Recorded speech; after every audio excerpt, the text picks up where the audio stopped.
প্রায় ৮০ বছর পর নতুন করে প্রাণ ফিরেছে হবিগঞ্জের লাখাই উপজেলার মরিয়াউক, মোরাকড়ি এবং তেঘরিয়া খালে। অতি দরিদ্রের জন্য কর্মসংস্থান কর্মসূচি ইজিপিপি এর আওতায় পুনঃখনন করা হয়েছে খাল দুটি। এতে কর্মসংস্থান তৈরির পাশাপাশি নিরসন করা গেছে জলাবদ্ধতার সমস্যাও। বেড়েছে কৃষি ও মৎস্য উৎপাদন। হবিগঞ্জ থেকে শহীবুর রহমানের পাঠানো তথ্যচিত্রে আরও জানাচ্ছেন আব্দুল হামিদ।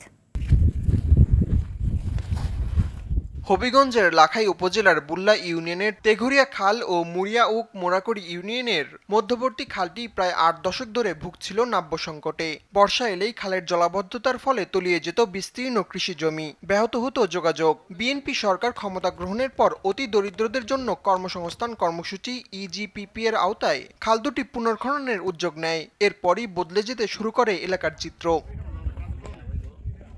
শুধু পরিবেশের ভারসাম্য রক্ষা নয়, খাল দুটি খননের ফলে তৈরি হয়েছে প্রায় ৫৫০ মানুষের কর্মসংস্থান। স্থানীয়রা বলছেন, খননের পর জলাবদ্ধতা নিরসনের পাশাপাশি কৃষি, মৎস্য, যোগাযোগ এবং গ্রামীণ অর্থনীতিতে এসেছে ইতিবাচক পরিবর্তন। শেষ সময় এই সড়কটা একবার কোদা হয়েছিল, এরপরে বন্যায় রাস্তাটা ভাঙ্গা খাল্লা বদ্ধ হয়ে গেছিল গা, তারপর পানি নিষ্কাশনের কোনো অসুবিধা হয়েছে।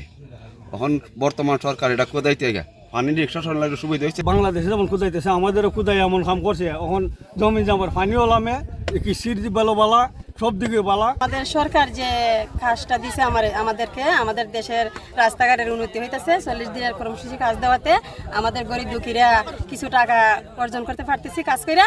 আমি ধন্যবাদ জানাই বাংলাদেশ সরকারের মাননীয় প্রধানমন্ত্রী জনাব তারেক রহমানকে।